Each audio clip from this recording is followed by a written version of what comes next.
पत्नी ने किया पति पर शक। गोपाल आज कुछ ज़्यादा ही जल्दी ऑफिस के लिए निकल गए थे। पता नहीं क्या हो गया है उन्हें। कल से जब से ऑफिस से आए हैं कुछ बदले बदले से लग रहे हैं ना। तो सही से बात करी, नहीं बताया कि आखिर हुआ क्या है।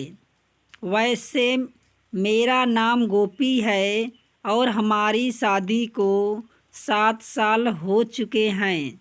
पर इन 7 सालों में इन्होंने आज तक ऐसा बर्ताव कभी नहीं किया।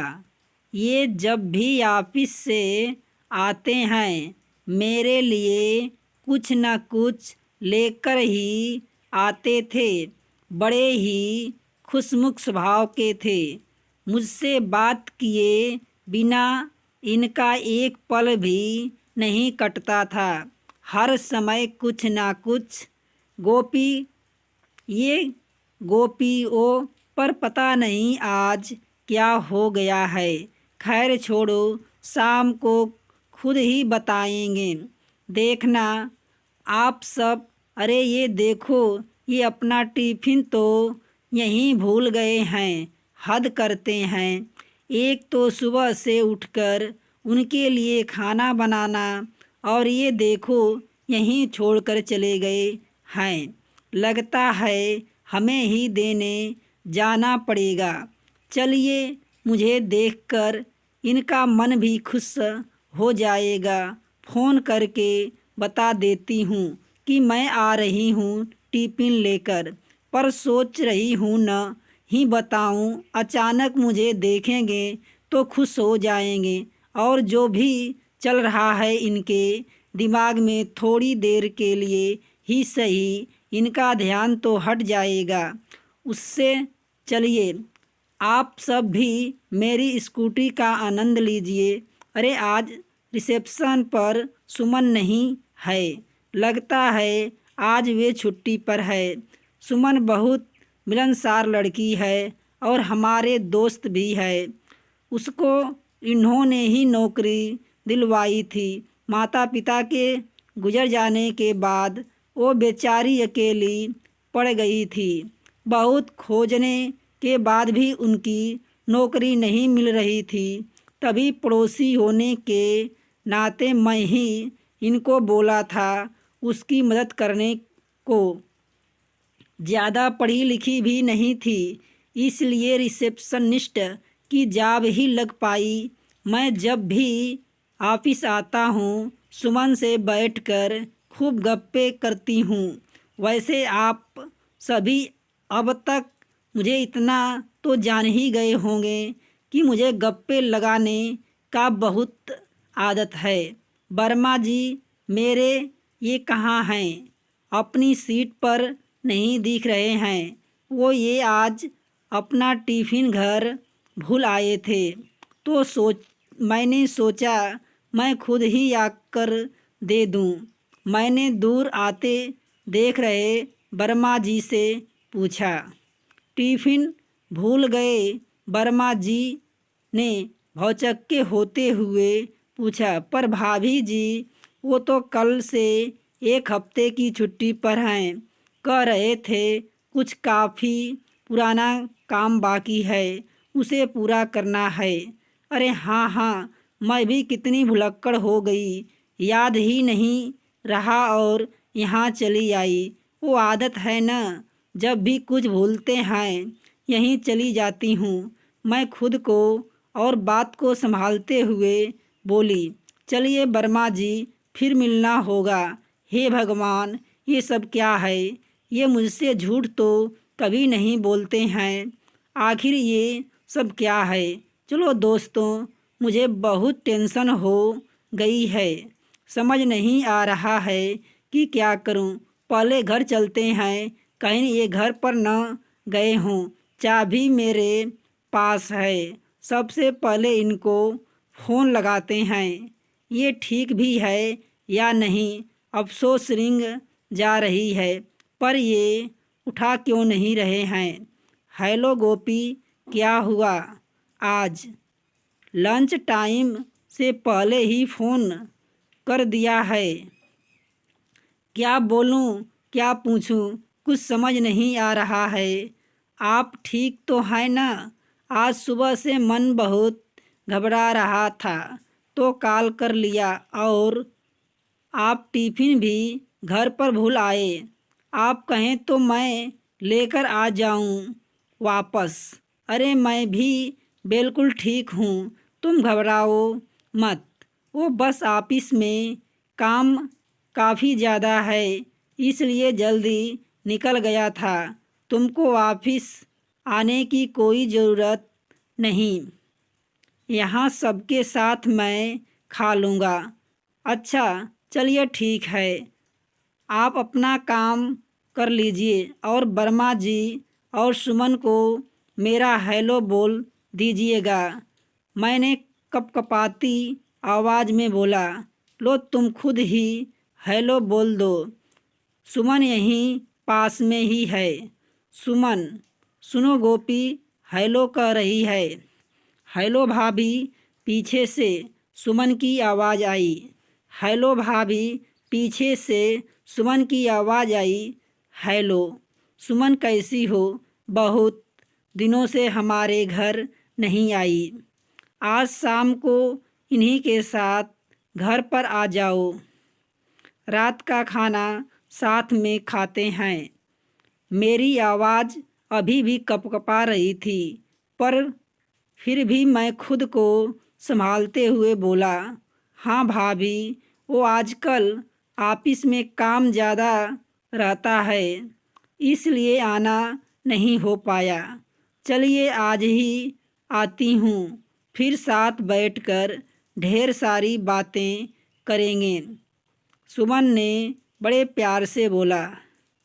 अरे भाई, सब बातें पीछे से, गोपाल ने सुमन से कहा। सुमन ने खिलखिलाते हुए फ़ोन इनको दे दिया। सुनिए बेगम साहिबा, आज आपके लिए आपका फेवरेट समोसे ले आऊं, खाएगी आप? गोपाल ने प्यार भरे अंदाज में पूछा। जी, जो आपको ठीक लगे, बोलकर मैंने फ़ोन कट कर दिया। एक तरफ तो गोपाल के इस प्यार से अचानक मुझे घिन सी आने लगी है, दूसरी तरफ मुझे यकीन ही नहीं हो रहा है कि ऐसा भी कुछ हो सकता है। ऐसा कैसे हो सकता है? गोपाल ऐसा कभी कुछ भी कर ही नहीं सकते। सब कुछ इतना अच्छा चल रहा है।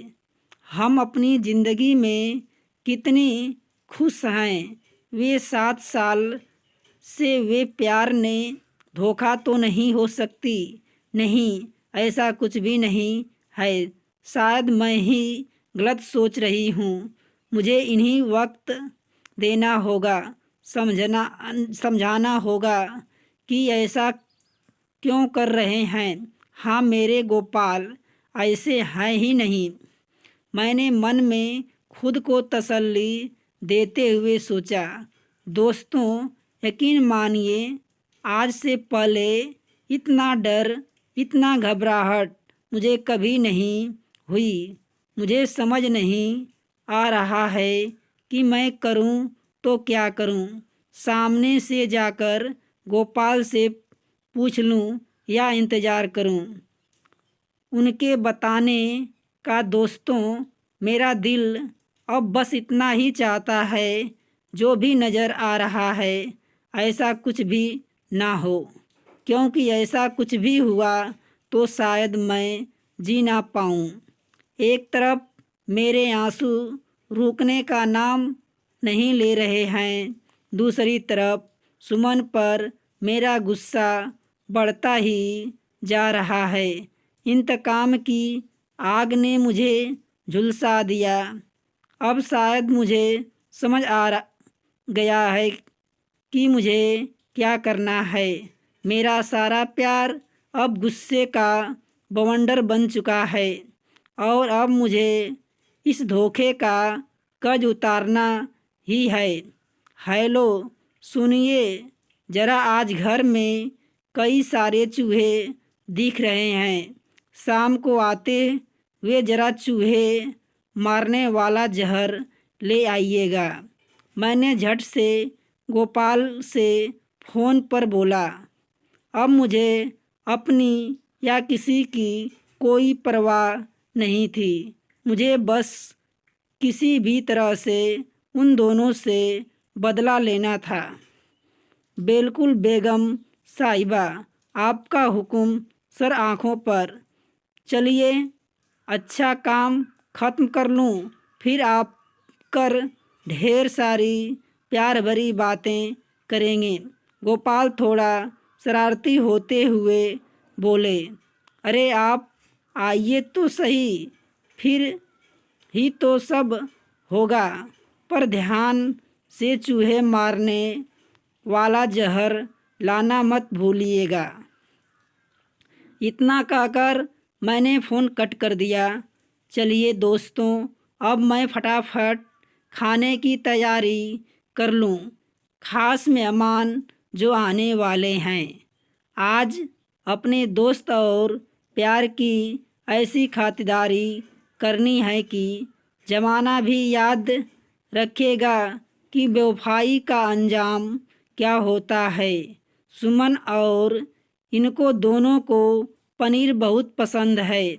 आज उनके मन में एक आखिरी डिश बना ही देता हूँ। मैं क्या करने जा रही थी ये सोचकर ही मेरे रूह कांप गई।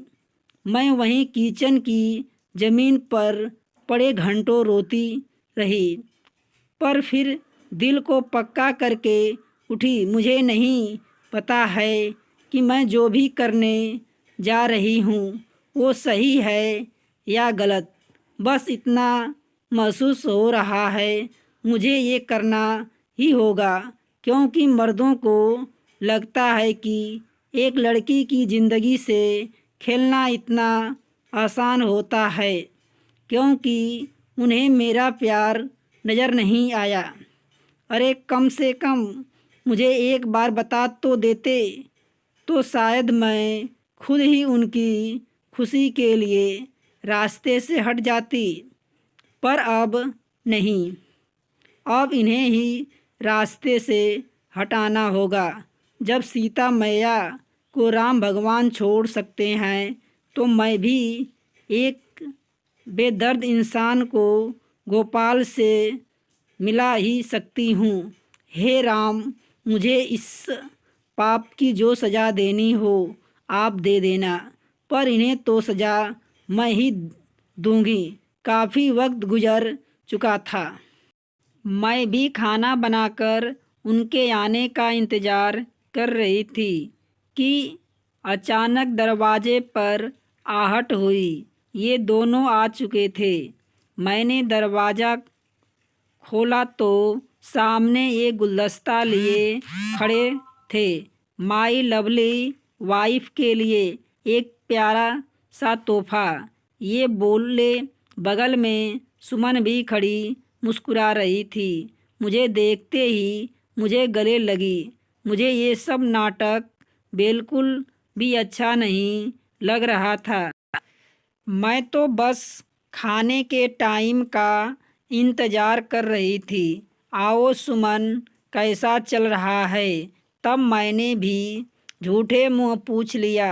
बस भाभी बढ़िया, इत्मीनान से बैठकर बातें करेंगे।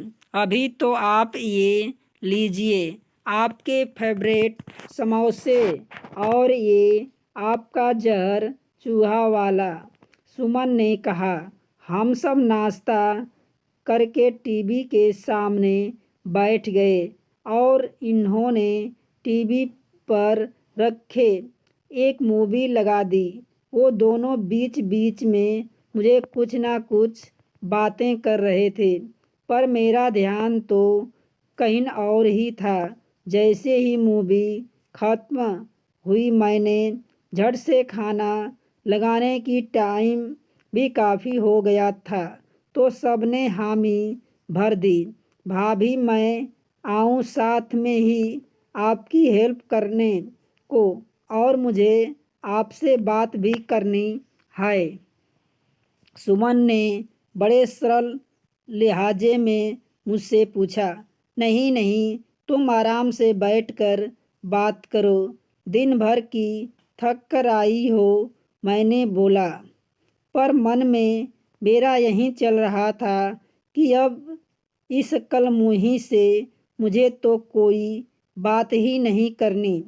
मैंने फटाफट गुस्से में चूहे मारने के जहर का पूरा पाउडर ही दोनों की सब्जियों में मिला दिया और खाना सजाकर टेबल पर लगा दिया। आइए भाभी, आप भी बैठिए ना, साथ में ही खाते हैं। आप अपनी रोटियां भी सेक लाइए, सुमन ने जोर देते हुए कहा। तो मैं भी हामी भर दिया। मैं भी अपनी थाली सजा के लेकर आई और इसके बगल में बैठ गई। आज मैं इनको अपने हाथों से खाना खिलाना चाहती थी और मैं किया भी यही। एक एक और मुझे पर भारी पड़ रहा था, पर मैं रुकी नहीं। गोपाल भी मुझे बड़े प्यार से देख रहे थे। ऐसा लग रहा था मानो कुछ कह रहे हों, पर आज मुझे कुछ भी हो कोई रोक नहीं सकता, चाहे वो मेरा प्यार ही क्यों न हो। खाना खत्म हो गए। मैं अब बस होने वाले तमाशे का इंतजार करने लगा। पता नहीं इतनी हीनता मुझ में कहाँ से आई, पर सच ही बता रही हूँ, मैं चाह रही थी कि सब जल्दी हो। मैं अपना ख्यालों में खोई थी। सुमन की आवाज़ ने मुझे चौंका दिया। भाभी आइए ना, मुझे कुछ बात करनी है आपसे। पता नहीं कहाँ खोई हैं। आज आप चली जाओ, कुछ बताना चाह रही हूँ। वो गोपाल उसको सपोर्ट करते हुए बोले। पता है मुझे ये जो भी बताना चाह रही है। मैं झुंझलाते हुए मन से सोचा।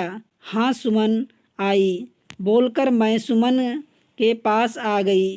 भाभी मुझे आपसे कुछ ज़रूरी बात करनी है, पर प्लीज़ आप मुझे गलत मत समझिएगा, सुमन ने बेहद दबी हुई आवाज़ में मुझसे कहा। हाँ तुम पूरी बात तो बताओ, फिर सोचूंगी, मैंने रूखे अंदाज में कहा। भाभी मेरे एक्स बॉय फ्रेंड ने मुझे कई महीनों काफ़ी तंग कर रखा है। उसके पास मेरी कुछ तस्वीर है और उसके बदले वो हर महीने मुझे कुछ ना कुछ पैसा लेता रहता है। कल भी वो ऑफिस आया था पैसे लेने, पर मेरे पास पैसे ना होने की वजह से उसने मुझसे मारपीट शुरू कर दी। ये सब गोपाल ने देख लिया। मैं इनको कुछ नहीं बताना चाहती थी, पर मुझे इतना रोना आ रहा था कि मेरे मुंह से सब कुछ निकलता चला गया। मुझे लगता गोपाल मुझे गलत समझे, पर उन्होंने मुझे नहीं सिर्फ सपोर्ट किया, बल्कि आज उसके घर जाकर उसके मोबाइल और लैपटॉप से सब कुछ डिलीट करा कर उसका कबूलनामा भी फ़ोन में रिकॉर्ड करवा लिया है। महीना बाद मुझे ज़रा सा सुकून मिला है, वो भी बस आप लोगों की वजह से। गोपाल तो आपको कल ही सब कुछ बताने जा रहा था, पर मैंने उन्हें आपकी कसम दे दी थी, इसलिए उन्होंने आपको कुछ नहीं बताया और अभी भी मुझे ही बताने को बोला। बहुत ज़्यादा प्यार करते हैं आपसे भाभी। प्लीज़ आप मुझे गलत मत समझना। मुझे अनजान में भूल हो गई जिसका वो फ़ायदा उठा रहा था। सुमन सब कुछ एक सांस में बोल गई और रोने लगी। भूल तुमने नहीं, मुझे हो गई सुमन। सुमन की बात सुनकर मुझे बेहोशी सी आ गई और मैं अचेत होकर ज़मीन पर गिर पड़ी। मुझे जैसे ही होश आया मैंने पाया कि मैं अपने कमरे में हूँ और गोपाल और सुमन मेरे बगल में ही बैठे हैं। मैंने तुरंत चीखी कि जल्दी डॉक्टर को फ़ोन करो। गोपाल, तुम दोनों के खाने में जहर था, जल्दी फ़ोन मिलाओ।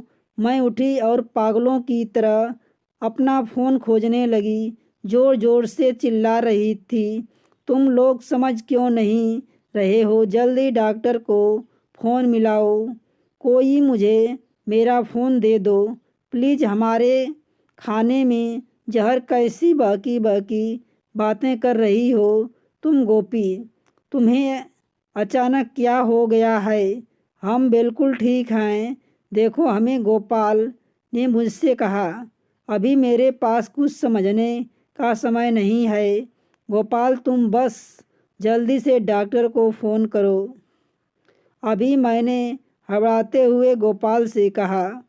गोपी, पहले मेरी बात तो सुनो। गोपाल ने मेरा हाथ पकड़कर मुझे रोकते हुए बोला, मुझे कुछ नहीं सुनना है, कुछ भी नहीं। मैं लगभग खींचते हुए बोली, हटो मेरे रास्ते से। मैं सामने खड़ी सुमन से कहा और आगे वाले कमरे की तरफ भागी। सामने ही मेरा फ़ोन पड़ा था।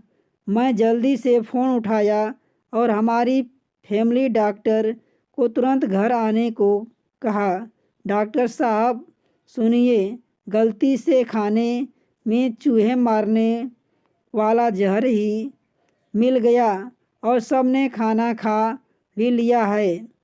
आप प्लीज़ जल्दी घर आ जाइए और अगर कुछ दवा मार्केट से लानी है तो भी बता दीजिए, मैं भाग कर ले आती हूँ। नहीं, आपको ऐसा कोई दवा नहीं देगा, मैं फ़ौरन ही निकलता हूँ। आप परेशान मत होइए, डॉक्टर साहब ने बोला तो थोड़ी सांस में सांस आई। मैं पीछे मुड़कर देखा तो गोपाल सुमन दोनों ही मेरे पीछे खड़े मेरी बात सुन रहे थे। तुम दोनों ठीक हो ना? कैसा लग रहा है तुम दोनों को? कुछ सिर दर्द, घबराहट या पेट दर्द या कुछ भी अजीब सा महसूस हो रहा हो तो बताइए। हे भगवान, ये मुझे कैसी भूल हो गई। अपने होने पर भी शर्म आ रही है। अरे अरे ज़रा शांत हो जाओ, ऐसा तो कुछ भी नहीं लग रहा, बस हल्का सा पेट में दर्द महसूस हो रहा है। गोपाल ने सुमन की तरफ देखते हुए कहा। हाँ, पेट दर्द तो मेरा भी हो रहा है। सुमन भी गोपाल की तरह देखकर बोली। फिर दोनों ही एक साथ हंसते हुए बोले, अरे इतनी चाक खड़िया खाने के बाद हल्का सा पेट दर्द तो हो ही सकता है। चाक? कैसी चाक? तुम दोनों क्यों बोल रहे हो? मुझे तो कुछ समझ नहीं आ रहा है, मैं हैरान होते हुए पूछा। गोपाल ने मेरे हाथों को अपने हाथों से लिया और मुझे आराम से सोफे पर बैठा दिया और बोले, सुमन ज़रा अपनी भाभी को समझाओ कि हम क्या कह रहे हैं। भाभी, तो चूहे मारने का जहर नहीं था, वो बोर्ड पर लिखने वाली चाक थी जिसे हमने पीस कर उस शीशी में भर दिया था। सुमन ने मुस्कुराते हुए बोला, चाक से बदल दिया? पर कैसे? तुम्हें कैसे पता चला कि मैं खाने में जहर मिलाने जा रही थी? अब तो मैं पूरी तरह हैरान थी दोस्तों, पर मन में खुशी थी कि किसी को कुछ नहीं हुआ। पर अब सब कुछ जानने की जिज्ञासा और भी बढ़ गई है। भाभी, जब हम सब सामान खरीद ही रहे थे कि तभी हमें वर्मा जी का फ़ोन आया।